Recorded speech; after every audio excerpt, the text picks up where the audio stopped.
होते हैं, एक धुंधकारी की तरह गिरा हुआ और एक महात्मा गोकर्ण की तरह संभला हुआ। गोकर्ण किसे कहते हैं?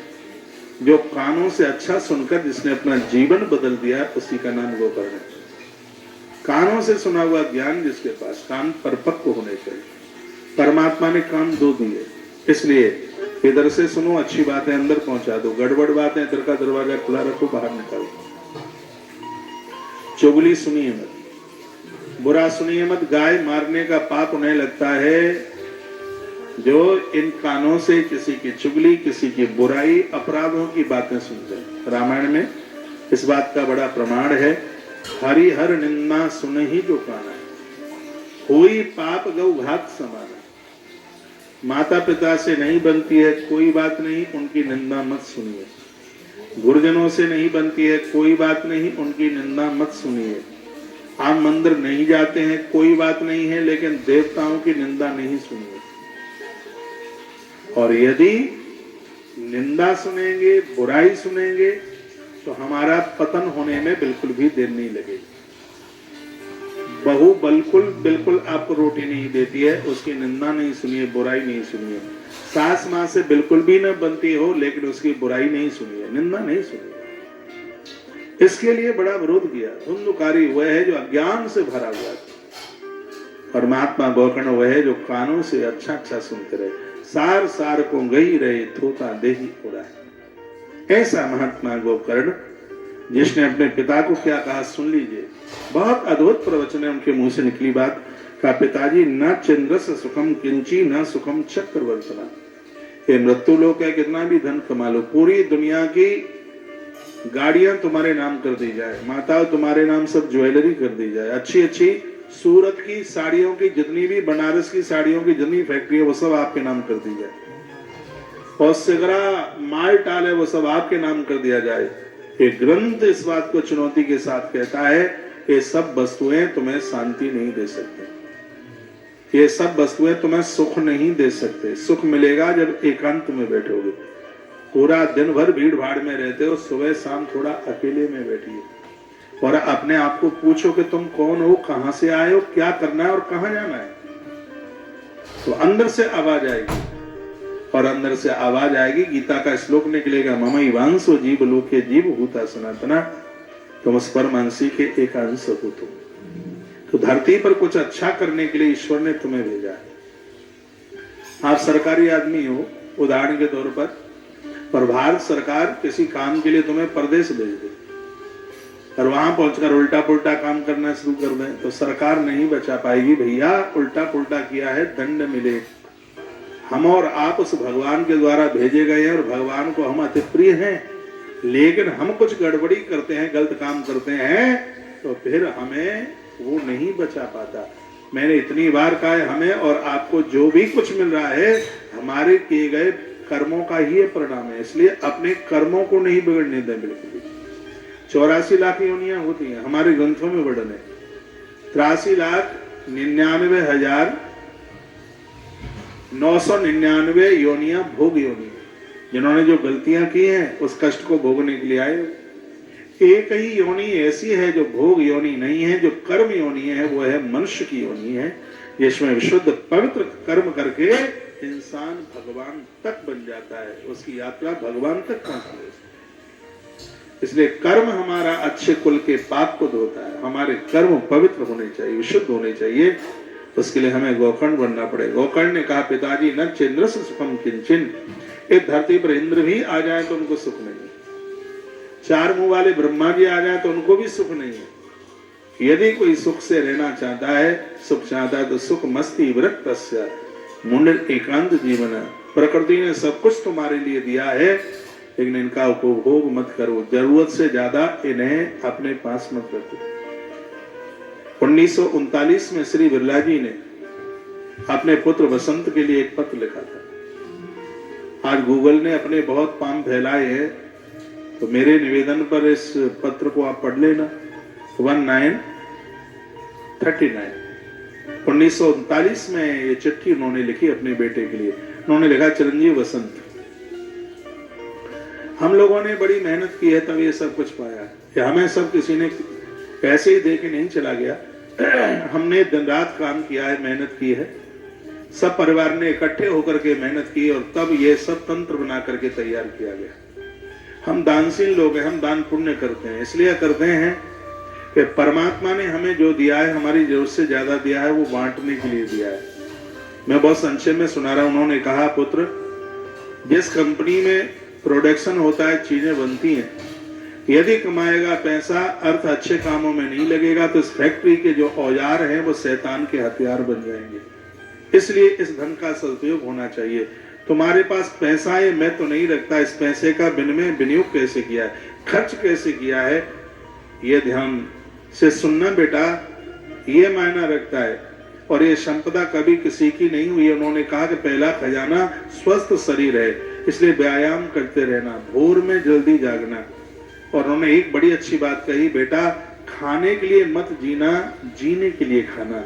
ये उन्हीं के पत्र का एक अंश मैंने आपके बीच में रखा है। कोई बिरला ऐसे ही नहीं बन जाता, उसके लिए बहुत कुछ समर्पित, बहुत बड़े समर्पण की जरूरत होती है। आज युवा है, आज नहीं पता लग रहा है, 10-5 साल के बाद में पता लगेगा। शरीर इतना कष्ट में होगा, मुझे लगता है कि अस्पतालों से तो बड़ी जेल ही कौन सी हो सकती है, इतना कष्ट होता है। अपने लोग भी 10 मिनट बैठ करके चले जाते हैं, व्यक्ति मौत से जूझ रहा होता है। तो ये हमारे ग्रंथ ये कहना चाहते हैं कि अपने शरीर के साथ दुश्मनी मत कीजिए, एकांत में भी बैठकर थोड़ा अपने आप को टाइम दीजिए। पूरा दिन भर तो आप लगे हुए हैं, कोलू के बैल की तरह लगे हैं। सुबह का समय है तो वो भी तुम मोबाइल की चैट पर लगा देते हैं। सुबह का समय पूज्य स्वामी विवेकानंद महाराज कहते थे, तुम्हारी तरक्की को कोई रोक नहीं सकता। नियम से 10 मिनट सूर्य भगवान की किरणों के सामने, सूर्य नारायण के सामने बैठिए, तुम्हारे माथे का जो ज्ञान है वो दुनिया की दशा और दिशा बदलने वाला होगा।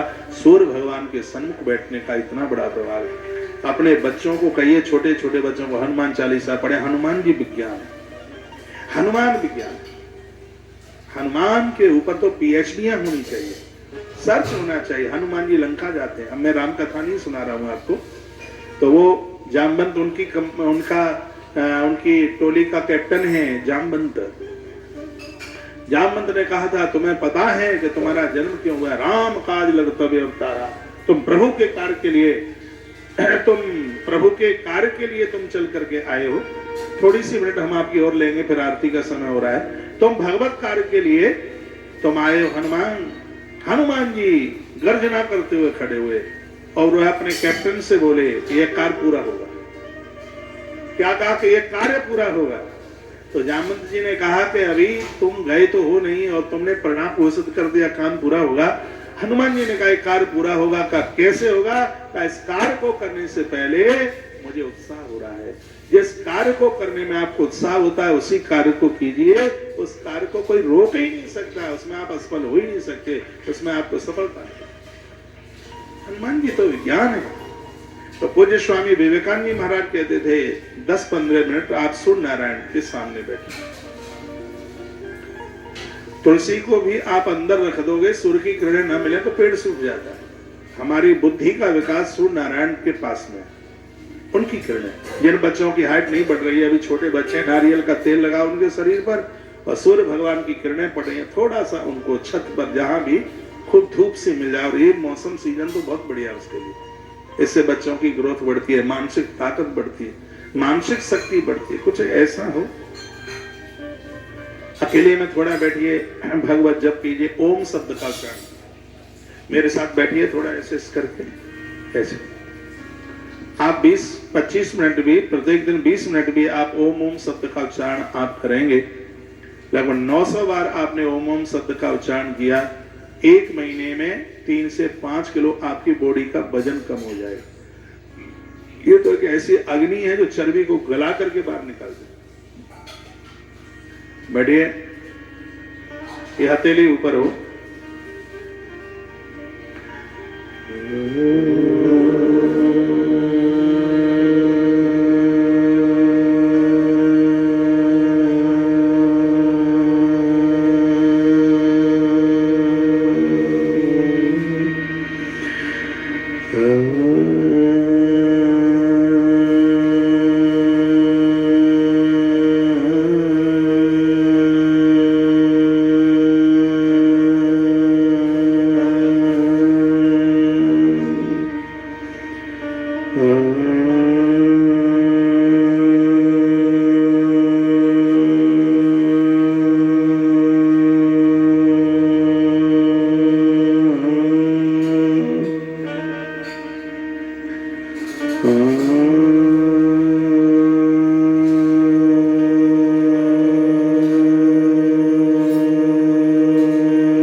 इस तरीके से रोज आप अभ्यास कीजिए। आ ओ मां अर्धचंद्राकार ओम, इस ओम में से 5 तत्व बने हैं। ओम में 5 चीजें हैं। इसमें क्या क्या है? इसमें धरती है, जल है, अग्नि है, वायु है और इसमें शब्द है। 5 चीजें। और शरीर 5 तत्वों से ही बना हुआ। 5 तो विशेष रहे तो 24 तरह का मटेरियल इसमें लगा है। आगे के प्रसंग में मैं ये बताऊंगा। यदि ओम शब्द का आप प्रत्येक दिन उच्चारण करते हैं, इससे आपको स्वस्थता मिलेगी, चर्बी गल के बाहर निकलेगी और सबसे बड़ी बात है मस्तिष्क की बौद्धिक क्षमता बढ़ेगी। पूरे दिन भर आपको चिड़चिड़ापन नहीं हो सकता। ओम उच्चारण कीजिए, थायराइड नहीं होगा। थायराइड के कुछ लक्षण है, चिड़चिड़ापन है, थायराइड, भूख ज्यादा लग रही है, तो इसमें डायबिटीज और थायराइड दोनों है। भूख ज्यादा लगती है, आप भूख सहन ही नहीं कर पा रहे, पसीना आ रहा है शरीर में, गर्दन इधर उधर मुड़ती नहीं है, या पीछे किस जगह पर दर्द होता है, तो ये सब थायराइड के लक्षण हैं। चिड़चिड़ापन बहुत होता है थायराइड वाले व्यक्ति को, हाल ही मूड खराब होता है, चिड़चिड़ापन इतना उसे हो जाता है, तो अपने स्वास्थ्य का ध्यान क्यों नहीं दे रहे?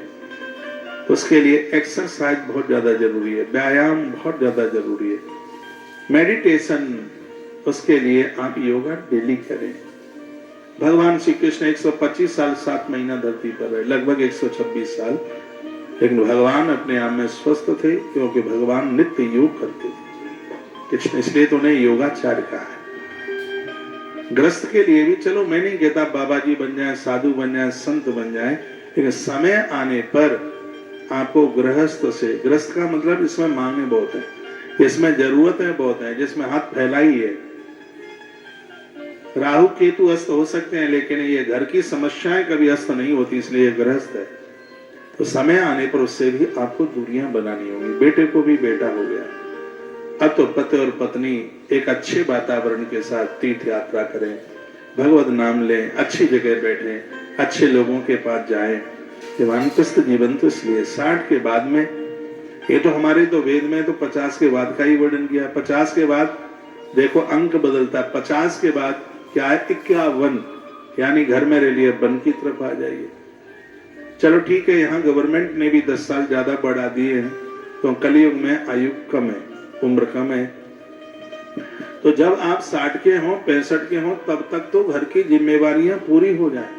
बेटिया अपने घर चली जाए, घर में बहू आ जाए, बच्चे काम धाम सब संभाले। तो मनु जी महाराज माता शत्रुपा की तरह है, भजन में लगी है। अब ज्यादा अपना मूड खराब न कीजिए। आज की बहू है और तुम अपनी खोपड़ियां खराब कर दें, ऐसी है, वैसी है, ऐसी है, तो तुम चिल्लाते रहिए, कोई फर्क तो पड़ेगा नहीं। समय ही ऐसा है, उसमें तो आपको अपने मुंह से मास्क लगाना पड़ेगा। हाँ, ये मास्क कोरोना वाले से भी बड़ा भयंकर था। आपने बोला नहीं कि गड़बड़ हुआ नहीं, तो इसका तो ध्यान रखना ही होगा। अब ये पलटा खाने वाला जो शरीर है, बस इसको तो अब दुनियादारी के साथ, परिवार के साथ अब बड़ा झेल। एक बात और मैं बोलता हूँ, 60 साल आपने दुनिया के लिए काम किया और आप सबको खुश नहीं कर पाए। सास आपसे रूठी है, पत्नी का भाई तुमसे रूठा है, उसका चाचा तुमसे रूठा है, इधर चचिया सास, ये सगरे कौन कौन सी सासें होती हैं, खूब तुमने मेहनत करी, लेकिन तुम किसी को खुश नहीं कर पाए। 60 साल निकाल दिया इस संसार को खुश करने में ही लगे रहे। वहां शादी में इसलिए जा रहे हैं वो रूठ ना जाए। एक बड़ी बहुत बड़ी समस्या है कि वो रूठ ना जाए। पता नहीं आपको कौन सा बड़ा काम उनसे कराना है जिसका इतना भय आपको होता है, वो रूठ ना जाए। हम नहीं जाएंगे, पता नहीं कौन क्या कह देगा। ये बहुत बड़ी दिक्कत वाली बात है, ये बहुत बड़ी परेशानी वाली बात है। और कोई रूठ ना जाए, उसको मनाने के लिए ही तुम बूढ़े हो गए, 60-65 के हो गए, और अभी तक उनको खुश नहीं कर पाया। ज्वाइंट फैमिलियों में खूब पैसा कमाया, पैसा लेके थैला में गड्डी रख के दिवाली को जाते थे। माँ कहती थी मेरा तो भोलू आया है, मेरा तो छुट्टन आया है, मेरा छोटू आया है। वो सम्मान भोलू और छोटू का नहीं है, वो नोटों की गड्डी का। इस संसार है ही ऐसा। जेहिते निज कछु स्वार्थ होई, ते ही पर ममता कर सब कोई। दूध वाली भैंस को भी 4 बार लोग सानी दे देते। ये संसार स्वार्थ से कूट कूट करके भरा हुआ है। पूरा जीवन लगा दिया तुमने, अपने बच्चे नहीं देखे, अपना परिवार नहीं देखा, अपनी पत्नी नहीं देखी आपने, और दिन रात लगे रहे इस फैमिली के लिए, परिवार के लिए। जब तुम्हारे बच्चे बड़े हो रहे थे तुमने सोचा अब इनका विवाह भी करना है, थोड़ा पैसा चाहिए, आपने परिवार को जिस दिन देना बंद कर दिया तो उस यमराज से भी बड़े यमराज परिवार के लिए आप दिखाई दोगे। और क्या कहेंगे, वो तो अपनी मेहरिया के लिए जिया था, उसने क्या किया, कितना भी किया, लेकिन यही सुनने को मिलेगा 60 साल में दुनिया को तो खुश नहीं कर पाए, 10-20 साल जो बची हैं ये भगवान के साथ लगा दोगे तो गिरधर जरूर प्रसन्न हो जाएगा, गोपाल जरूर प्रसन्न। ये बचा कुछा जो समय है जिम्मेवारियों को जल्दी जल्दी पूरा कर दीजिएगा। बेटियों को उनकी ससुराल भेज दो, बच्चों को काम धाम पर लगा दो और टांगे काशी की तरफ लेट जाओ। काशी की तरफ टांग करने का मतलब है अब मुक्त होना है संसार से, बहुत कर लिया है बस। हे विश्वनाथ, हे कृपालु, हे दयालु, मेरे गिनियो ना अपराध, किशोरी श्री राधे। अपराध हमने बहुत किए हैं, बहुत हमसे गुनाह हुए हैं। पितामह भीष्म ने कहा था, गोविंद अपराधियों में मेरा नाम पहला आता है और दयालुओं में आपका नाम पहला आता है। गलतियां हमने की हैं, हम जैसे लोगों की गलतियों को क्षमा करता है वही तो देवकी का नंदन दयालु है। कम्बा दयालु शरणं भजेम। प्रभु अनजान में हुई जान में हुई गलती तो हम कर ही बैठे, हम अपनी गलती का एहसास कर रहे हैं। प्रभु हमें मुक्त कर दो, हम आपसे और कुछ नहीं मांगते, लेकिन मरने से पहले बस एक क्षण कन्हैया अपने दर्शन दे देना, मेरी आंखों के सामने ऐसे आ जाना। आपसे हम प्रार्थना करते हैं। 2 लोगों ने यही मांगा था भगवान से, एक रावण ने भी यही मांगा था। उसने जब तक प्राण नहीं छोड़े, जब तक प्रभु राम का दर्शन नहीं कर दिया, ये कैसा भी रहा। लेकिन जब इसने रामेश्वर की स्थापना कराई, भगवान ने कहा आचार्य दक्षिणा मांगो, तो कहता है रुपया पैसा नहीं चाहिए, दक्षिणा देना चाहते हो तो मौत के समय पर एक बार मेरी आंखों के सामने मेरी आंखों को दर्शन दे देना। और भगवान ने वही किया। पिता में भीष्म ने भी इतना तो करना स्वामी जब प्राण तन से निकले, गोविंद नाम लेकर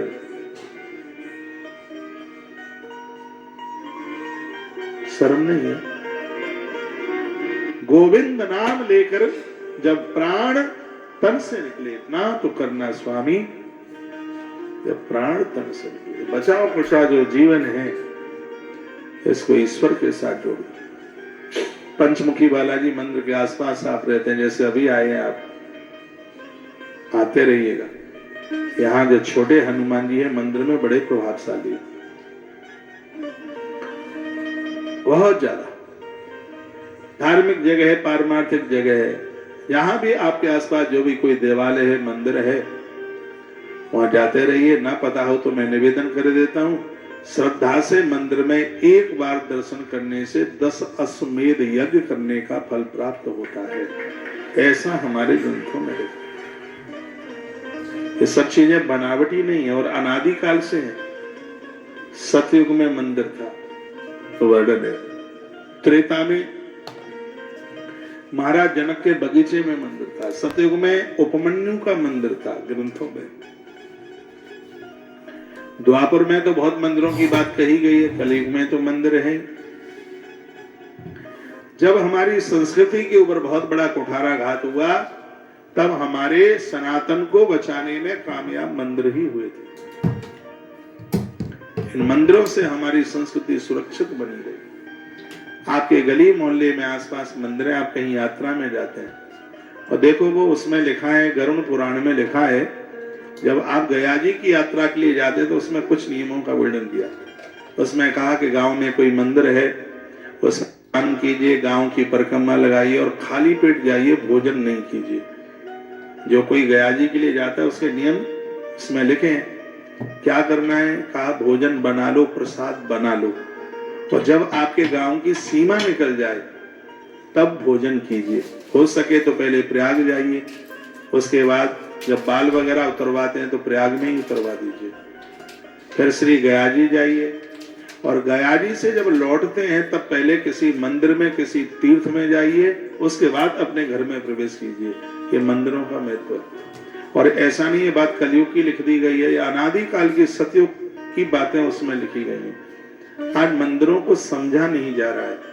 हमारी भारतीय सनातन संस्कृति में मूलम ही विष्णु देवानाम यत धर्म सनातन तस्य च ब्रह्म गो विप्रा तपो यज्ञ स दक्षिणा। जहाँ वो ब्रह्म की बात कही गई है, वो वेद और मंदिरों के ही लिए बात कही गई है।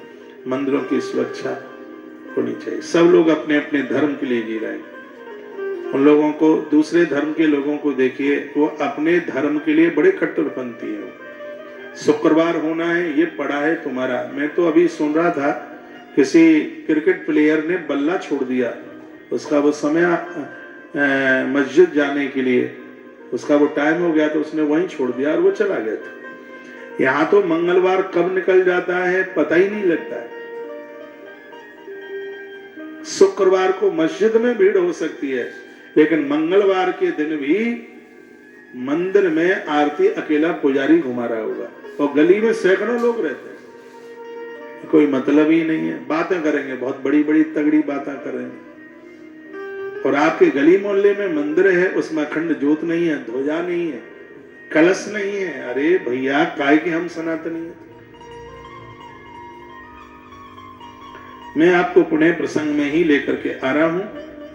आज महात्मा गोकर्ण ने अपने पिताजी को कहा, पिताजी न चेंद्र सुखम किंचे न सुखम चक्रवर्तना। यहां तो स्वयं इंद्र आ जाए तो उसको भी सुख नहीं है, इसलिए अब यहां से तीर्थ यात्रा के लिए निकल जाइए, और तीर्थ में जाके 2 काम करना। मुझे पूरी दुनिया में लगभग 250 देशों में टीवी के माध्यम से सुना जा रहा है, जो तीर्थों में जाने की तैयारी कर रहे हैं और सोच रहे हैं कि हमें तीर्थ में रहना है। मेरे पास भी आज एक माई आई थी, बोलते महाराज जी कमरा बनवाने का कितना पैसा लगता है, मुझे भी अब जीवन के लास्ट समय तक तीर्थ में ही रहना है। तो भागवत में महात्मा गोकर्ण कहते हैं कि तीर्थ में रहने वाले लोग 2 काम कर सके तो ही तीर्थ में रहना। अपना मकान बना रहे तो छोटे से छोटा बनाइए, ज्यादा झाड़ू पोंछा लगाने में ही समय ना निकल जाए। लेकिन तीर्थ में भी जाकर के मकान ऐसा खरीदना, एक कमरे में तो खुद रहना ही है, लेकिन बहन के बच्चे आएंगे उनको कहाँ रखेंगे, भतीजे आएंगे उनको रखने के लिए चाहिए, बेटियां आएंगी, एक शिकागो से आएगी, एक अमेरिका से आएगी, छुट्टियों में आएगी, बच्चे दौड़ेंगे नानी नानी नानी नानी। सब पूरा तो छोड़ करके आई, लेकिन वो भी सब लाद करके वहीं तीर्थ में पहुंची। तीर्थ में भी जाकर के सब चीजें बनी रहे तो घर छोड़ने का मतलब क्या, वे तो सिलीगुड़ी में ही बने रहते। वहां तो बिल्कुल छोटी से छोटी जगह, और 2 काम स्वयं कर सके, एक है सेवा और एक है कथा। तीर्थ में रहकर ये 2 चीजें। तीर्थ में रह करके भी झाड़ू पोंछा लगाने वाली बुलाई जाएगी, कपड़ा धोने वाली बुलाई जाएगी, तो मतलब क्या है तीर्थ में फिर रहने का। तीर्थ में रहकर 2 काम कर सके तो तीर्थ में रहना। यहाँ लिखा है, सेवा कथा रसमहो नितराम पिबत्वम। प्रत्येक दिन सत्संग कर सको, जीवन की अंतिम श्वास तक सेवा कर सको तो तीर्थ में रहना, नहीं तो तीर्थ की रोटियां फेफड़ा फाड़ के बाहर निकल जाएंगी, कलेजा फाड़ करके निकल जाएंगे। वही बात महात्मा बोल रहे हैं। गोकर्ण ने अपने पिता को संदेश दिया। कथा कहानी किससे नहीं है, एक प्रयोगशाला है जिसमें जीवन जीने का कौशल प्राप्त होता है। देहेस्तेमां सरुदिरे भीमतिं तजत्तम जाया सुतादिषु सदा ममतां विमुञ्च पश्यानिशं जगदिदं क्षणभङ्गनिष्ठं वैराग्य राग रसिको भव भक्ति निष्ठा। क्या कहा पिताजी, ये शरीर मांस मज्जा और हड्डियों का किला है, ये कब मर गल जाए पता ही नहीं है। अपने हाथ में होता तो आंखों को अंधा नहीं होने देते, अपने हाथ में होता तो बालों को सफेद ही नहीं होने देते। ये सब इसलिए हो रहा है क्योंकि सब अपने हाथ में नहीं है, इसका रिमोट किसी दूसरे के हाथ में। नीचे के श्लोक में बड़ी अद्भुत बात कही, धर्मम भजस्व सततम तजलोक धर्मान सेवस साध पुरुषान जहि काम तृष्णा अन्यश्च दोष गुण चिंतन मास मुक्ता सेवा कथा रस मधु नितराम देवत। का समस्त धर्मों का सार यही है, ना किसी की बुराई करने में लगे रहो, ना किसी की बड़ाई करने में लगे रहो। जब बुराई और बड़ाई में ही समय निकाल दोगे तो फिर भजन कब करोगे, अच्छे काम कब करोगे। लोगों को प्रशंसा से फुर्सत नहीं है और चुगलियों से भी फुर्सत नहीं है। घर में 4 बहू हैं, 2 बहू की इतनी बड़ाई करते हो और 2 की इतनी बुराई करते हो, उसको तो बाजार से खरीद के ले आए थे। ये बहुत बड़ी दिक्कत की बात है। इसलिए कबीर साहब ने क्या कहा था, कबीरा खड़ा बाजार में सबकी मांगे खैर, ना काऊ सो दोस्ती ना काऊ सो वैर। मित्रता भी किसी से ऐसी कीजिए, प्रेम भी इतना ही कीजिए जिससे बिछड़ने पर दुख ना हो, कष्ट ना हो, परेशानी ना हो, नहीं तो बड़ा मुश्किल हो जाएगा जीवन जीना। उतना ही कीजिए प्रेम, क्योंकि ज्यादा मीठे में कीड़े पड़ते हैं। और बिना स्वार्थ के प्रेम कीजिए। अलग भी होना पड़े तो कोई कष्ट ना हो, कोई दिक्कत ना हो। किसी की बुराई में लगे रहोगे तो भी भजन छूट जाएगा। तो इसमें यही कहा कि 2 काम छोड़ दो, अभिमान छोड़ो, मोह छोड़ो। दादियां वृंदावन आती हैं, खूब कथा सुनती हैं, 4 घंटा रो रो के सुनती हैं, कथा छूटी नहीं। पहले तो कथा में भगवान के लिए रो रही थी, कथा छूटी तो पोतों के लिए रोना शुरू कर दी। ये अभी की बात, एक मैया सीढ़ी पर बैठी बैठी रो रही थी। हमने पूछा, मुझे तो लगा कि कहीं किसी कार्यकर्ता ने कुछ ना कह दिया। मैंने कहा माई क्यों, किसी ने कुछ कह दिया, आप रो क्यों रहे हैं? आंसू पहुंचे। कहे वो ऐसे अचानक पोते की याद आ गई प्रहलाद की कथा सुन के। मैंने कहा प्रहलाद की कथा सुन के तो भगवान की याद आनी चाहिए, प्रहलाद की कथा सुन के तुझे पोते की याद आ गई। बस वो आ गई है, ऐसी आ गई। दुनियादारी से बहुत स्नेह प्रेम किया है। अब तो मेरो तो आधार सीताराम के चनार, ठाकुर हमारे रमण बिहारी, हमें है रमण बिहारी के, ठाकुर हमारे बांके बिहारी, हमें बांके बिहारी के, पूजा सेवा धर्म हमारो, अब न दिखे मतलब काऊ दुनियादारी से, ठाकुर हमारे बांके बिहारी, हमें है बांके बिहारी। ऐसा तो धर्मं भजस्व सततं तजलोक धर्मान, सेवस साधु पुरुषां जहि काम तृष्णा, अन्यस्य दोष गुण चिंतन मास मुक्ता, सेवा कथा रसमहो नितराम पिबत्वम। भगवान की कथा, जहां भी आप सिलीगुड़ी में भी रह रहे हैं, बहुआ ने घर संभाल लिया, इतनी अच्छी सी बहुएं आपको मिल गई हैं, इतना अच्छा सा बेटा मिल गया है, और इस समय को आप ठीक से यूज नहीं कर पा रहे। तो मैं तो बराबर कहता हूं आपके आसपास इन सबको प्रयोग में ले लो। इतना अच्छा ड्राइवर, इतने अच्छे नौकर चाकर, इतना अच्छा वातावरण है, उनको आप प्रयोग में ही नहीं ले पा रहे। ऐसे ही खाते पीते ऐसे ही समय निकाल रहे हैं। टाइम को प्रयोग में लीजिएगा। जो समय को भूल जाता है, समय को छोड़ देता है, समय भी उसको छोड़ करके आगे निकल लेता है। एक एक क्षण को सदुपयोगी बनाइए, उपयोगी बनाइए। बड़ी अद्भुत बातें कही गई हैं। आप जहां भी रहते हैं 2 काम खुद करो, एक भगवान की कथा और एक सेवा। घर में 2 काम खुद कीजिए, एक रसोई का काम और एक मंदिर का काम। इसमें दाई भाइयों को मत जाने दीजिए। मंदिर का काम खुद संभालिए, थाली खुद लगाइए। जो सामने एक कोई भी स्त्री तुम्हारे घर में या लड़का कोई भी आ रहा है, उसके घर के वातावरण का पता नहीं, उसके घर में क्या बनता है, क्या खाया जाता है, इन सब चीजों का बड़ा असर होता है। अपना मंदिर और आपकी रसोई, आपकी किचन, जिंदगी की अंतिम श्वास तक इसे अपने हाथों से दूर मत जाने देना। रसोई भी ऐसी है। अभी मैंने 2 महीने पहले व्यासपीठ से एक बात कही थी। मैंने कहा धन न रहे चिंता न करना, मकान न रहे चिंता न करना, दुकान न रहे बिल्कुल चिंता न करना, कर्जा भी बढ़ गया निबट गया है, चिंता न करना। यदि चिंता के लायक कोई बात है तो वो ये है कि रसोई न बिगड़ जाए, रसोई को संभाल करके रखना। रसोई ऐसी हो जिसका भोग भगवान को लगा सके। आपका बच्चा शराब पीता है, आपका बच्चा मांस मछलियां खाता है, तो आप क्या समझ रहे हैं? आपके घर का पानी तलक पितृ स्वीकार नहीं करते, आपके घर का अन्न देवी देवता ग्रहण नहीं करते। इसलिए हमारे शास्त्रों में वर्णन है कि जिस परमात्मा ने सब कुछ तुम्हें दिया है और उस भगवान का आप भोग नहीं लगा पा रहे, उस भगवान को आप जिमा नहीं पा रहे हैं, क्योंकि दोष इतने आ गए, खान पान इतना बिगाड़ लिया है, चूल्हा चौका इतना बिगड़ गया है कि इन घरों का पानी पीने का धर्म नहीं रहा। ऐसी स्थिति हो गई है। ग्रंथ कहते हैं कि अपनी रसोई को मजबूत रखे। मैं पूरी दुनिया में घूमा हूं, किसी भी प्रदेश के लोगों को मेरी बात बुरी न लगे, आज भी जितना चूल्हा चौका मजबूत राजस्थान का है वो दूसरी जगह दिखाई नहीं देता। राजस्थान का चूल्हा चौका आज भी वहां रसोई नहीं, उसको चौका ही बोलते हैं, चूल्हा चौका। सब देसी बातें हैं। आज भी आगे पटा लगा के जमाते हैं, हाथ पांव मुंह धुला के कुल्ला करा के, और ऐसी चीजें जो बिल्कुल देसी हैं। भगवान का भोग लगाते भी आनंद आता है। इसलिए एक गीत है वो राजस्थान से ही पैदा हुआ, दूसरी जगह नहीं। उसमें भगवान का भोग ही तो लगाया जा रहा था, और भोग की थाली में ताकत देखिए, प्रतिमा फाड़ करके भगवान प्रकट हुए थे। और वो गीत आपसे आता है जो राजस्थान की धरती से पैदा हुआ। यह गीत मैं उस माटी को प्रणाम करता हूं। हो सकता है आप में भी ऐसे राजस्थान के महान भाव यहां पर बैठे हों।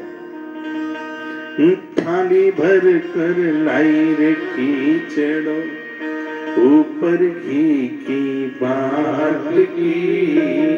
थाली भर कर लाई रे खींचड़ो, ऊपर घी की बाट की। जिम मारो श्याम घड़ी, मवे बेटी जात की। थाली भर के लाई खींचड़ो, ऊपर घी की बाट की। जिम मारो श्याम घड़ी, मवे बेटी जात की।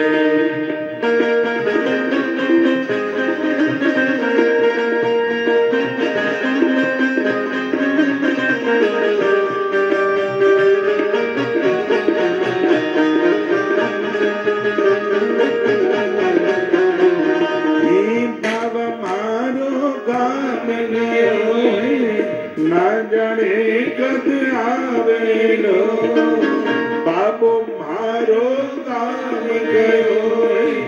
ना जाने कब आवेलो, उका भरोसे बैठो रहियो, वो कोई रह जावेलो।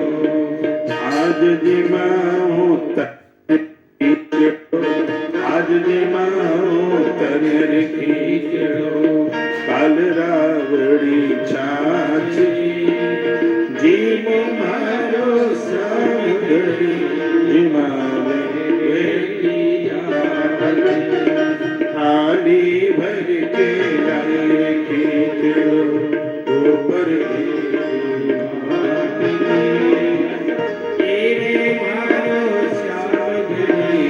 जिमावे बेटी जाट की।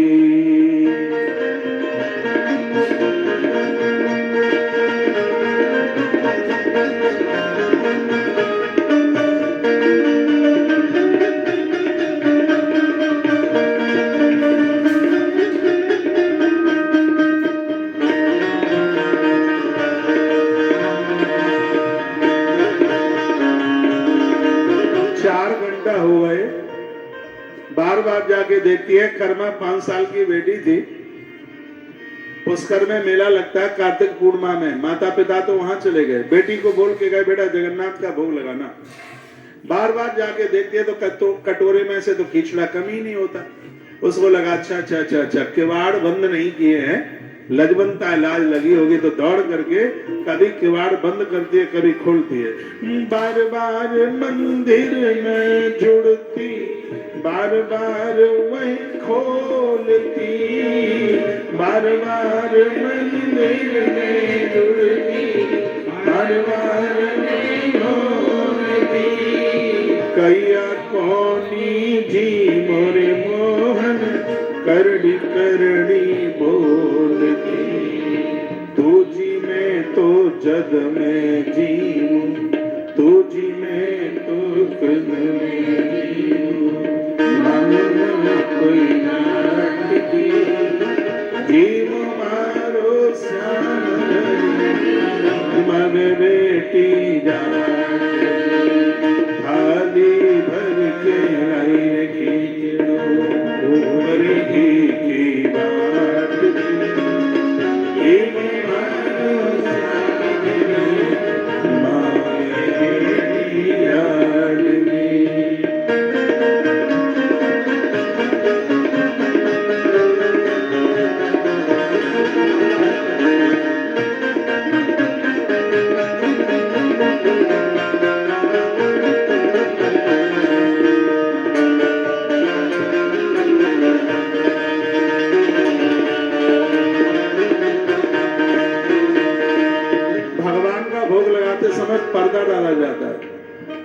या आंखें बंद की जाती हैं। तो उसने कहा अच्छा अच्छा प्रभु मैं आपका पर्दा नहीं डाल पाई। पर तो भूल गयो रे संवरिया, पर तो फेर लगायो जी, पर तो भूल गए सांवरिया, पर तो फेर लगायो जी। धावलिया के उठ बैठ के श्याम खींचड़ो खायो रे। भोला भाला भगता सो सावरिया कहियो आट की, जीम मारो सावरिया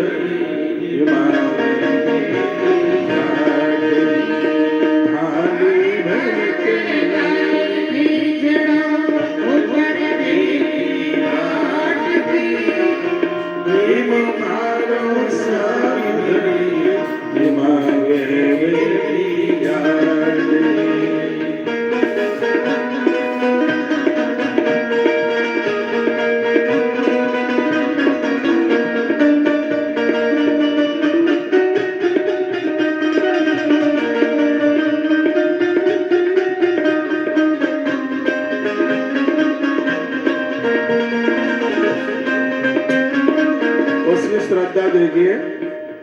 जब कटोरे में से खिचड़ा कम नहीं हो रहा था, पर्दा भी डाल दिया और कहने लगी अच्छा अच्छा आप हमसे रूठे हैं। बाबा के हाथ का तो खिचड़ा खा लेते थे और वो भी आसन लगा करके भूखी बैठी। 3 दिन हो गए और आज भगवान को प्रकट होना पड़ा, ठाकुर जी प्रकट हो गए।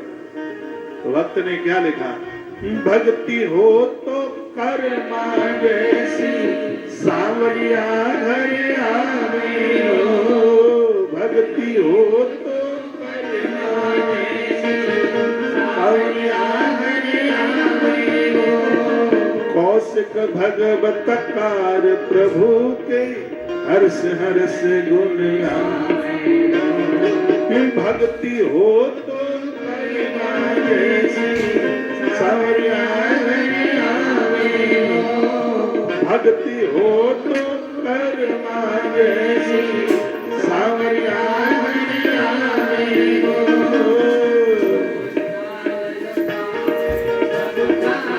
हर्ष हर्ष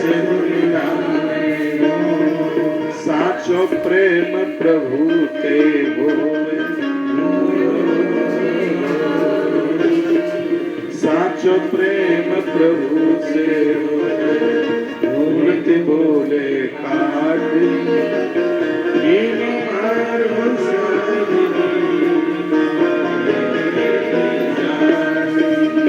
थाली भर के लाएंगे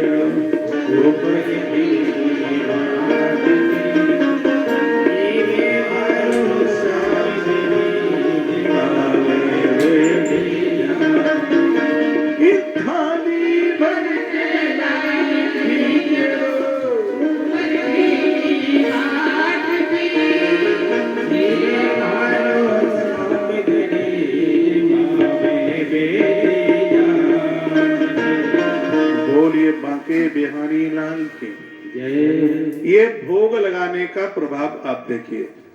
तो मैं आज की कथा में एक विशेष रूप से कह रहा हूं, घर की रसोई नहीं बिगड़नी चाहिए। घर की रसोई को, घर के चूल्हे को संभालिए। आपका चूल्हा जितना मजबूत होगा उस घर में रहने वाले लोग भी उतने ही मजबूत होंगे। नॉन वेज से मुक्त रहने की जरूरत है।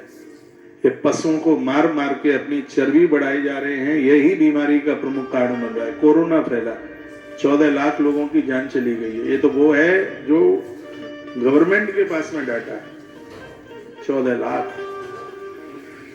और ये बीमारियां फैली, ये खान पान बिगड़ा, इसलिए ये जीव हत्याएं हुई। प्रकृति 100 साल के बाद में करवट बदलती, इसलिए बहुत सावधान रहें।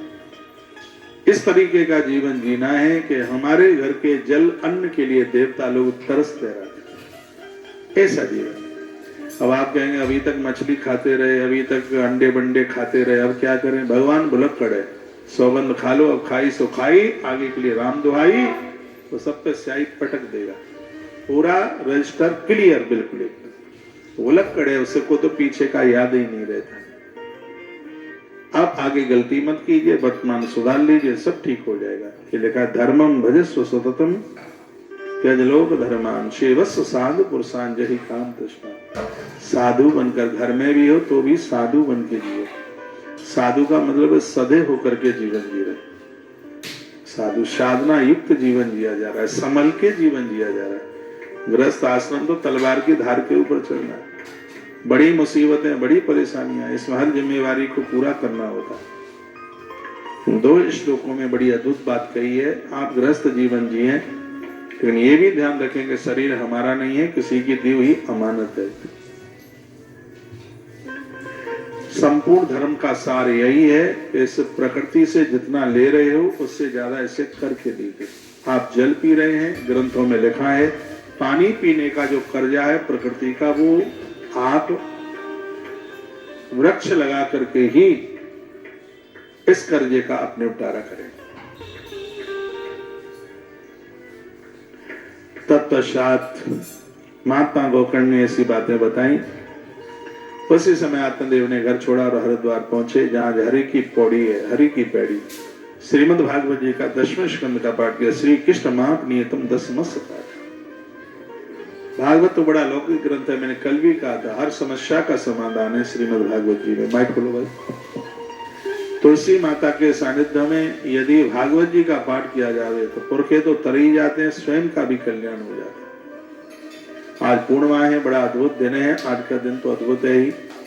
जिसने आज व्रत किया है, उपवास किया है, कल भी थी, कोई ऐसी दिक्कत नहीं है। कल किया, आज किया, दोनों ही दिन की बड़ी मान्यता। वैसे पूर्णिमा व्रत वाली पहले दिन की होती है, दान पुण्य के लिए, सत्यनारायण भगवान की कथा सुनने के लिए, और दूसरे दिन की पूर्णिमा होती है। तो इस मार्गशीर्ष की पूर्णिमा को यदि कोई माता अनसुईया की कथा सुन ले, इस पूर्णिमा में माता अनसुईया की कथा है। महात्मा अत्रि, जिनकी तपस्या ही भगवान चंद्र देवता के रूप में प्रकट हुई है, चंद्र नारायण उन्हीं से प्रकट हुए, उनका तप ही, जैसे महात्मा कश्यप का तेज है सूर्य के रूप में, तो महात्मा अत्रि का जो तेज है वही चंद्रमा के रूप में प्रकट हुआ। एक बार देवता इस माई की परीक्षा लेने के लिए गए। संक्षेप में सुना रहा हूं। मैया ने अपने तपोबल के द्वारा इन देवताओं को छोटा छोटा बालक बना दिया, छोटा छोटा बच्चा बना दिया। इधर तीनों देवियां अपने अपने पति को ढूंढने के लिए निकली, तो नारद जी रास्ते में मिल गए। वैसे मैंने ये वीडियो डाल रखी है, आप सब नहीं सुन पाए होंगे, 1 मिनट में सुनाई देता हूँ। नारद जी के चरणों में प्रणाम किया। उन देवियों ने कहा हमारे पति का पता नहीं, आप बताइए। उन्होंने कहा अनसुईया के झूले में छोटे छोटे बच्चे बनकर के झूल रहे। तीनों देवियां चित्रकूट गई। हनुमत धारा नाम की जगह बड़ी पावन है, और उधर पहुंचना हुआ। आज भी चित्रकूट से 15 किलोमीटर आगे बड़ा अद्भुत स्थान अनसुईया आश्रम के नाम से उसे जाना जाता है। वहां पर इन देवियों का पहुंचना हुआ। माम दरवाजा खोलो। मैया ने दरवाजा खोला। कहा आप कौन है? कहा हम आपके पुत्र बधू हैं। मैया अंदर लेकर के गई। अत्रि जी आए, उन्हें बड़ी खुशी मिली कि तीनों देवियां हमारे घर आई हैं, तीनों देवता हमारे पुत्र बन गए। ये कथा बड़ी अलौकिक है। एक दिन की बात थी, वो अपनी सास अनसुईया के चरण दबा रही थी। इतने में निगाह झूले में झूलने वाले तीनों देवियों की निगाहें अपने अपने पति के ऊपर पड़ी, रो पड़ी। आंखें आंसू आ गए, आंखें आंसू देह पर गिरे। अनसुईया माँ को लगा कि गरम गरम पानी कहां से आया। देखा तो तीनों देवियां रो रही थी। पूछा क्यों रो रहे हो, क्या हुआ है? तब तीनों ने कहा माँ, जिन्हें तुम अपना पुत्र समझ रहे हो वो हमारे पति है। हमसे गलती हो गई, हमने तुम्हारे धर्म को डिगाना चाहा, हमें माफ कर दीजिएगा। तत्पश्चात माता अनसुईया ने अपने तपोबल के द्वारा उन्हें, उन तीनों बच्चों को तीनों देवताओं के रूप में प्रकट कर दिया। कहा माँ धन्य है तू, और हम वादा करते हैं हम तेरे पुत्र बन करके आएंगे। ब्रह्मा जी चंद्रमा के रूप में, नारायण दत्तात्रेय के रूप में, और महादेव श्री दुर्वासा जी के रूप में चल करके आ गए। और उसी समय ये वरदान भी मिला, ये वरदान मिला कि जो इस कथा को सुनेगा उसे 32 पूर्णिमा करने का फल प्राप्त होगा। इसलिए कथा हमने संक्षेप में आपको सुना दी है। जो पूर्णिमा का व्रत करे, उपवास करे, दान पुण्य करे, भोर में जल्दी नहाए, तो ऐसा जब कुछ इस पूर्णिमा से कोई बहुत बड़ी पूर्णिमा है, 32 पूर्णिमा का फल दे देती है ये पूर्णिमा। और वह पूर्णमासी आज है। भगवत कृपा से पूर्णिमा के दिन हम श्रीमद् भागवत जी की कथा का आनंद ले रहे हैं। बहुत अच्छा लग रहा है, बहुत बढ़िया लग रहा है। एक बार वैसे मैंने बीच में अनाउंस कर दिया है, काफी श्रोता भी नए आए हैं, जिन्हें पता नहीं है उन्हें मैं निवेदन कर दूं। संपूर्ण आयोजन गोवंश के लिए हो रहा है, गौ माता के लिए आयोजन यह हो रहा है। और इस अनुष्ठान के साथ में आप सब जरूर जुड़िएगा। एक बार जयकारा लगाइए, बोलो बांके बिहारी लाल की, श्री हनुमान जी महाराज की। तत्पश्चात श्रीमद् भागवत जी के 10वें स्कंद का पाठ करते हुए और यह भगवत धाम के लिए चले गए। कौन? आत्मदेव। धुंधली की दुर्गति हुई, धुंधकारी ने पुत्र ने उसको खूब मारा। रात्रि को कुएं में गिर के इसने अपने प्राण त्याजित कर दिए। धुंधकारी घर में 5 वेश्याओं को लेके आ गया, जो भी कुछ था वो सब समाप्त हो गया। बाजारू स्त्रियों ने गले में फांसी का फंदा डालकर इसको मौत के घाट उतार दिया। ये भी कहना बहुत ज्यादा जरूरी है, 5 दोष हैं जीवन को जो जीवन को खत्म कर देते हैं। आंखें गलत देखती हैं, जीभ गलत चखती है, कान गलत सुनते हैं, हाथ गलत छूते हैं, व्यक्ति मर जाएगा। समय से पहले ही उसकी दुर्गति हो जाएगी। इसलिए बड़ी अद्भुत बात कही है, सांप बिच्छू के डसने से व्यक्ति बच सकता है। पराई नारी ने जिसको डस लिया उसको 3 लोक 14 भवन में उसको कोई बचाने वाला ही पैदा नहीं हुआ। ये पाप नहीं, ये पाप का बाप है। बाजारू स्त्रियों के चक्कर में मत पड़ना, पराये पुरुषों के चक्कर में मत पड़ना। 7 भामर जिसके साथ पड़ी हैं, उसके कोख से जन्म लेने वाला बच्चा कुल खानदान को तार देता है। बाजारू स्त्रियों के संग बैठकर ना तुम आरती कर सकते, ना तुम हवन यज्ञ कर सकते, ना उसके साथ तुम नदी स्नान कर सकते। ये हमारे ग्रंथों में वर्णन है। तो यहाँ बड़ा निवेदन किया गया है।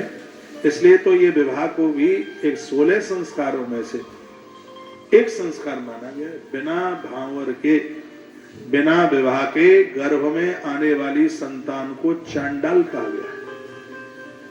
उसको चांडाल का रूप हमारे ग्रंथों में कहा। अब समझ लीजिएगा पाणी ग्रहण विवाह संस्कार कितना उच्च का संस्कार। वही नारी कल्याण करेगी जिसके साथ 7 फेरे पड़े, जो तुम्हारे घर की वधू बन करके आई है। और वही नारी विश्वास करने के लायक है। 5 स्त्रियों को उठा के लेके आया तो इसके प्राण ले लिए। ये धुंधकारी की कथा नहीं, समाज के हर व्यक्ति की कथा है। ये पाप नहीं, ये पाप का पाप है। जो पराई स्त्रियों से जुड़ते हैं, कुकर्मी कुकर्म करते हैं, आने वाले समय में उनके खानदान में कोई पानी देने वाला भी जिंदा नहीं बचता। तो कथाओं के मार्मिक चैप्टरों को जरूर सुनिए। जो स्त्रियां अपने पति को छोड़कर गैर पुरुषों के साथ जुड़ी हैं, इससे बड़ा कुकर्म, इससे बड़ा अपराध, इससे बड़ा और कोई अन्याय नहीं हो सकता। जो स्त्री पराये पुरुषों के साथ जुड़ी हैं, ससुराल तो खत्म होता ही है, उनका पियर भी हमेशा हमेशा के लिए खत्म हो जाता है। ये दाद खाज खुजली की तरह क्षण मात्र का यह भोग, इससे जो बच जाते हैं, सच मानिए वह भगवान ही इस इंसान के रूप में खड़ा है। ये सत्संग, ये कथाएं इसी बात के लिए तो संदेश देती हैं। धुंधकारी नहीं बनना है, गौकर्ण बनने से चूकना नहीं है। हमसे जो बड़ी है वो हमारी माँ की तरह है, हमारे बराबर की है वो हमारी बहन की तरह है, और जो हमसे छोटी है वो हमारी बेटी की तरह है। ऐसा ही स्वभाव रखना चाहिए। प्रभु राम जी की कथा सुनी जाती है, सूर्पणखा के सामने प्रभु ने यही तो कहा था जो मैं आपके बीच में बोल रहा हूं। किसी न किसी प्रकार से अपने धर्म को बचा करके रखिए, चरित्र को बचा करके रखिए। दुकान गई कुछ नहीं गया, बहुत दुकानें आ जाएंगी। मकान गया कुछ भी नहीं आया, आलीशान बिल्डिंग बनेगी, डोंट वरी, चिंता ना कीजिए। मकान गया, दुकान गई, पैसा गया, कुछ नहीं गया। स्वास्थ्य गया, कितना सब कुछ गया, लेकिन जिस व्यक्ति का चरित्र गया उसका सब कुछ चला गया, उसके पास तो कुछ बचा ही नहीं। धुंधकारी का जीवन खत्म हो गया, भयंकर प्रेत बना, बहुत बड़ा प्रेत बना। भाई ने स्वप्न में उसको देखा, गया जी में पिंडदान किया, उसके उद्धार के लिए नगर में आए। सूर्य भगवान की आराधना की। सूर्य भगवान ने कहा भागवत सुना दो, मुक्त हो जाएगा। सूर्य भगवान बोले, कहा इसको भागवत सुना दो, मुक्त हो जाएगा। अरे मरे मराओं को भागवत तार देती है तो जिंदों का कल्याण क्यों नहीं करेगी? बांस के वन में भागवत का आयोजन किया गया। 7 दिन इसने कथा सुनी, बांस की 7 गांठें फटी, सामने आके प्रकट हुआ और कहने लगा, धन्य भागवती वार्ता प्रेत पीड़ा विनाशी। धन्य भागवत है जिसने मेरी प्रेत पीड़ा को खत्म कर दिया। सामने आके विमान आया और दूत कहने लगे, भगवान ने याद किया, बैठो इसमें। उसमें धुंधकारी बैठा, चलने की तैयारी हुई, गोकर्णी का रुकी है।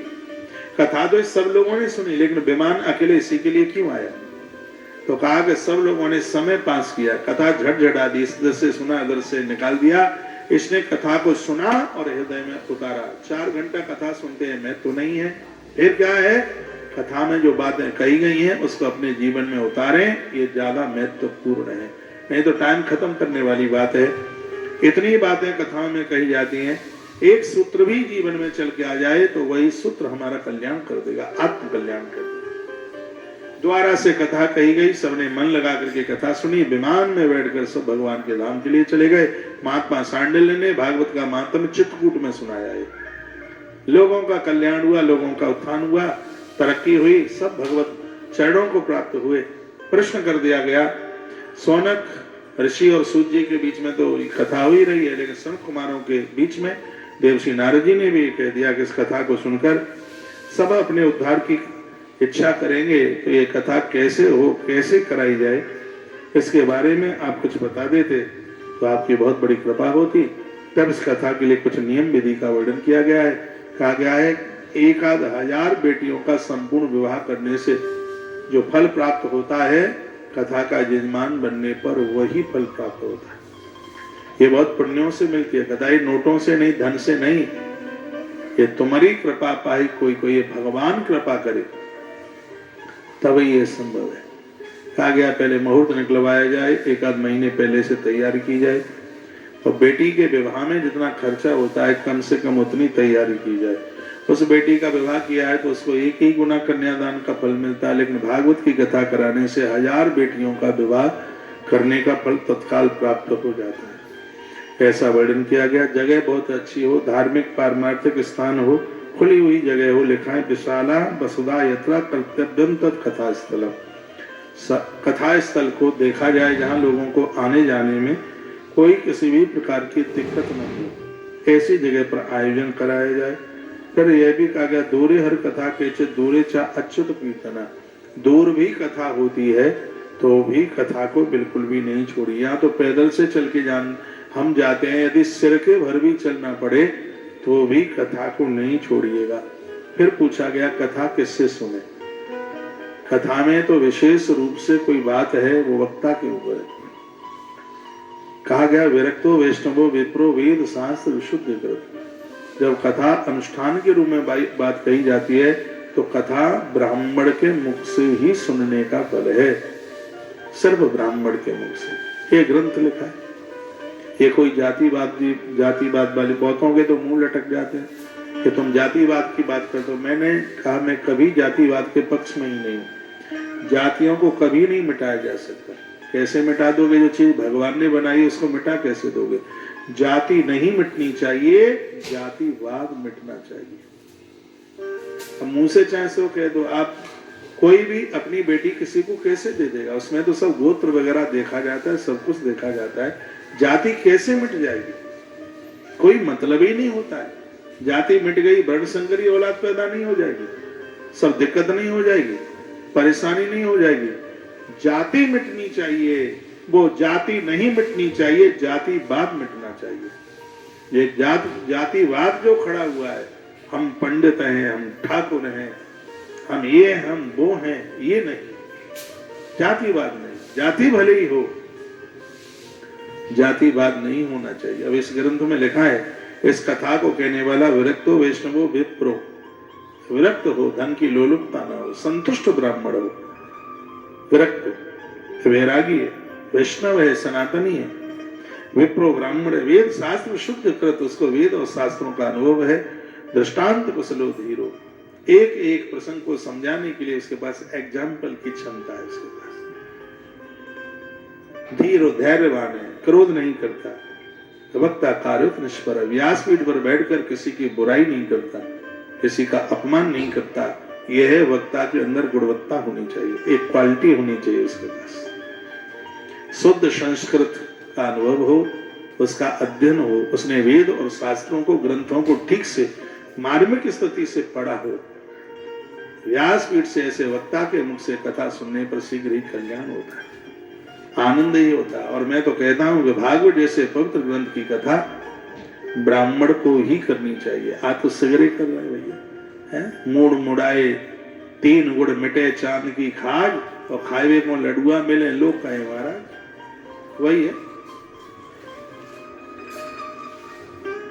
मैं ये बात कह रहा हूं, भले ही इस बात के लिए मेरा विरोध हो, मुझे कोई चिंता की बात नहीं है। मैं ये भी तो कहता हूं कि गद्दी पर बैठने का अधिकार सिर्फ क्षत्रिय को है, सत्ता की गद्दी पर बैठने का। व्यापार कोई भी करे, वैश्य कोई, उसके धमनियों में, उसके खून में है। चारों वर्णों का अपना अपना काम है। लेकिन दुर्भाग्य तो तब है जब ब्राह्मणों के बच्चे जूते की दुकान खोल रहे हैं, शराब के ठेके ले रहे हैं, मुर्गी फार्म हाउस पाल रहे हैं। क्या कहा जाएगा, क्या अपेक्षा रखी है? और ये ऐसा हो रहा है, अपने बच्चों को पंडित नहीं बना, कुछ मुट्ठी भर लोगों ने बदनाम कर दिया है। वह लोगों के साथ बैठ करके पहुआ लगा रहे, शराब पी रहे। अब मैं यहाँ से ब्राह्मणों की बड़ाई करता हूँ, मुझे मैसेज आ जाता है, कहता है कि फलाने साहब ने तो कल पहुआ हमारे संग ही बैठ के लगाया था और आप उनकी बड़ाई कर रहे। ऐसे लोग मैसेज भेज देते। क्या कहा जाए, ब्राह्मण जाति ही नहीं है, व्यापक तत्व है। जिस धातु से विष्णु शब्द बना है, उसी धातु से ब्राह्मण बना है। ब्राह्मण नहीं रहेगा तो धरती आकाश कुछ भी नहीं होगा। ब्राह्मण को बचाना बहुत ज्यादा जरूरी है।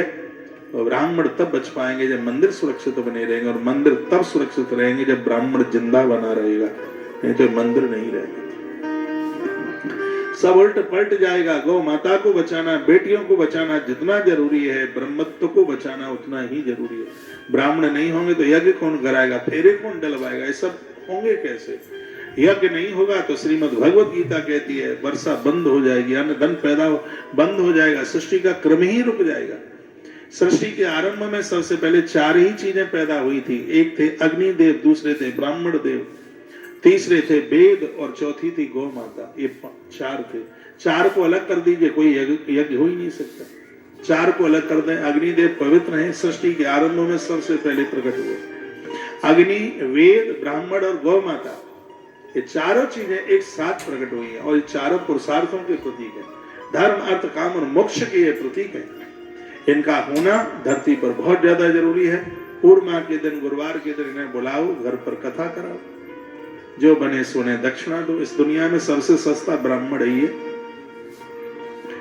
जब सोना 30,000 रुपया बिकता था, तब भी आपने ब्राह्मण को वही दक्षिणा दी, और आज वो 80,000 बिक रहा है, तब भी उसको वही दक्षिणा देते हैं। बैंड वाले को 80,000 रुपया दे देते हैं, और ब्राह्मण को 2100 रुपया देने में घर में मीटिंग होती है।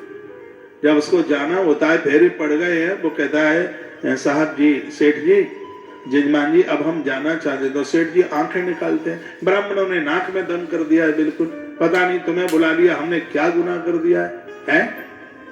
ढंग से बैठ नहीं सकते, थोड़ी तुम्हें शांति नहीं है, थोड़ी तुम्हें तसल्ली नहीं है। बैंड वाले के सामने कुछ नहीं बोल पाए बिल्कुल। उसको तो हाल ही निकाल करके गड्डी पूरी थमा दी। और इसने दक्षिणा भी नहीं मांगी है। उसने तो सिर्फ जाने के लिए कहा है। ऐसा लग रहा है तो उसका तो बिल्कुल क्रय कर लिया गया, उनके खरीद लिया गया। मंदिर के जो ट्रस्टी लोग हैं, ये इतना गलत व्यवहार करते हैं पुजारियों के साथ। सब्जी उनसे मंगवाएंगे, लड़का बच्चों को स्कूल छोड़ने के लिए जाओ, पता नहीं वो ब्राह्मण भी कैसे पतुआ खा के रह लो, छोड़ दो उस जगह को उसी समय। तुम भगवान की पूजा के लिए नहीं, पूजा के लिए हो, इन ट्रस्टियों के बच्चों को खिलाने के लिए नहीं हो, इन बच्चों को स्कूल छोड़ने के लिए और लाने के लिए नहीं हो। जब तुम ही अपना अस्तित्व उतार करके रख रहे हैं तो फिर तो यही होगा। तुम तो चापलूसी करते हैं। मेरे तो गुरुजी ने ये सिखाया था, बेटा कभी सेठों के पीछे नहीं चलना, आप बुरा नहीं मानिएगा। और हम लोग ऐसे स्वाभिमानी आदमी हैं, हम इन करोड़पतियों के पीछे कभी भी नहीं चलते और ना कभी चलना है। यदि सामान को मेरी जरूरत होगी तो दिया लेकर के ढूंढने के लिए चलेंगे कि कौन से महाराज कहां मिलेगा। अपने उस स्वाभिमान के साथ कभी नहीं, कभी कोई फोन नहीं किया, कभी नहीं किया कि तुम ये भेज दो, काय को भेज दो भाई, तुम्हारे बाप का कर्जा है, उसकी श्रद्धा होगी अपने आप देगा। कभी हो ही नहीं सकता कि बहुत चापलूसी करेंगे। सेठ जी हैं, एक तो कहता हमने सेठानी पटा ली, शब्द कैसे बोलते हैं, कोई शर्म नहीं लगती। हमने तो जो कहा बस वो वही करके चली गई, लाज नहीं आती ऐसे शब्द बोलते। आपकी योग्यता की पूजा होनी चाहिए, आपके चरित्र की पूजा होनी चाहिए, आपके व्यवहार की और आपके विचारों की समान में पूजा होनी चाहिए। ब्राह्मण जिंदा बना रहेगा तो धरती टिकी रहेगी, नहीं तो सब खत्म हो जाएगा। विरक्तो वैष्णवो विप्रो वेद शास्त्र विशुद्ध कृत।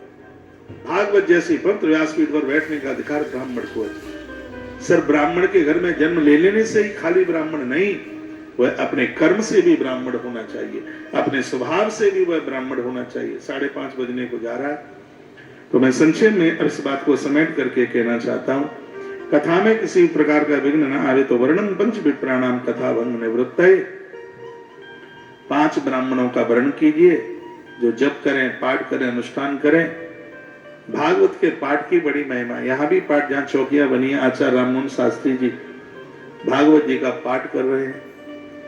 बिल्कुल जहां चौकी बनी है वहां पर पाठ हो रहा है, 4 ब्राह्मण यहाँ बैठते हैं। तो ऐसा नहीं है कि बस मुंह से ही कहने की बात, इसका पालन न किया जाए। भागवत तो एक बहुत बड़ा यज्ञ है, तत्काल इसके पुण्य दिखाई देते हैं, यजमान के लिए भी और वक्ता के लिए भी। कर्तव्यम तेर हरे जाप्यम द्वादशाक्षर विद्या। इसमें ओम नमो भगवते वासुदेवाय इस मंत्र का जपो। आसुरयोदय आरंभ्य साधत्रिया प्रहंतकम। इसमें यजमान और वक्ता के लिए चाहिए सूर्य भगवान की किरण निकले उससे पहले अपना बिस्तर छोड़ दें।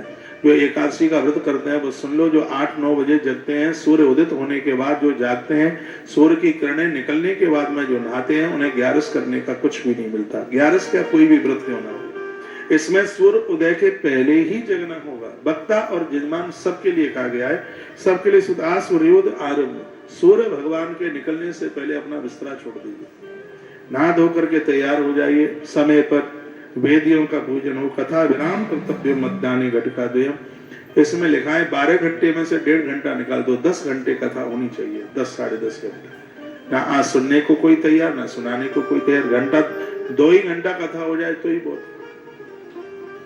कभी ऐसा लग रहा है आने वाले समय में जागरण और चौकी की तरह न रह जाए, और रात में 2 घंटे की चौकी लगवा दो भागवत की कथा की।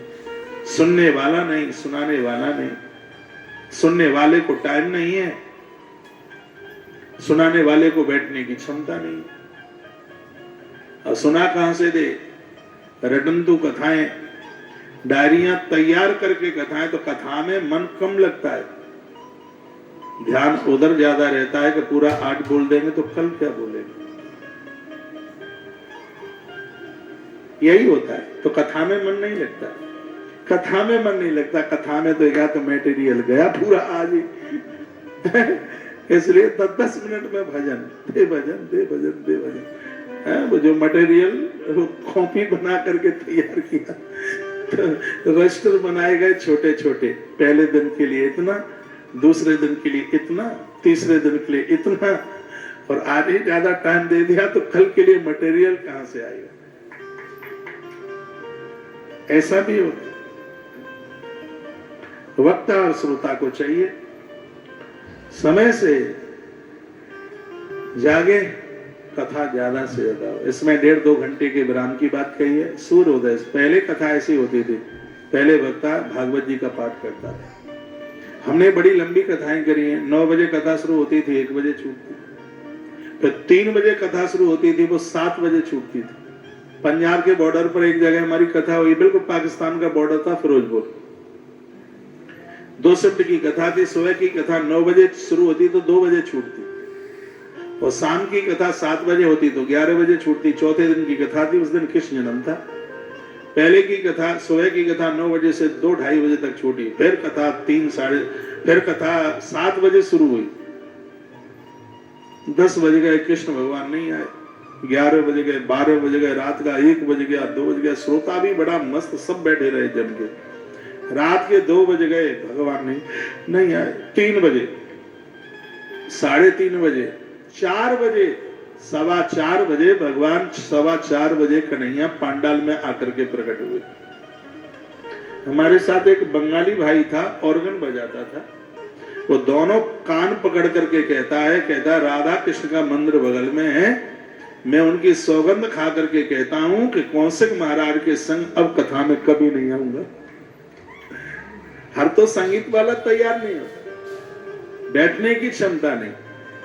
और भगवान की कृपा से बड़ाई नहीं कर रहा हूं, वर्तमान समय के जितने भी वक्ता हैं कथा कहने वाले, सबसे ज्यादा कथा कहने की कोशिश करता हूं। कथा को 4 बजे छूटना था, 5:30 बज रहा है। कथा आनंद देती है, कथा टाइम पास के लिए नहीं, कथा हमारे समय को बना दे। एक कथा तो उसके लिए, कथा जीवन की व्यथा को समाप्त करती है।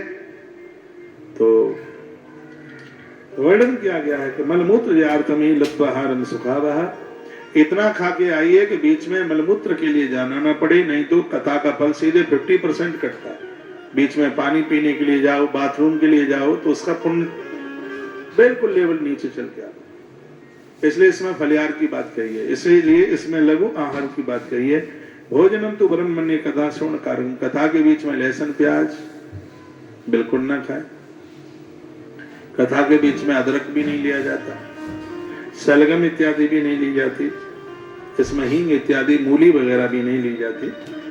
वर्णन है कहा गया रजस्वलान जन्मेक्षत मत प्राप्त तथा, ऋतुकाल में नारी को व्यासपीठ के आगे नहीं आना चाहिए, वक्ता को नहीं छूना चाहिए, व्यासपीठ तक नहीं आना चाहिए। जो कथा का यजमान है, आचार्य पूजा करा रहा है, उसको बिल्कुल भी स्पर्श नहीं करना चाहिए, नहीं तो बहुत बड़ा अपराध होगा। ये ऋतुमती नारी के लिए ये बातें बताई है।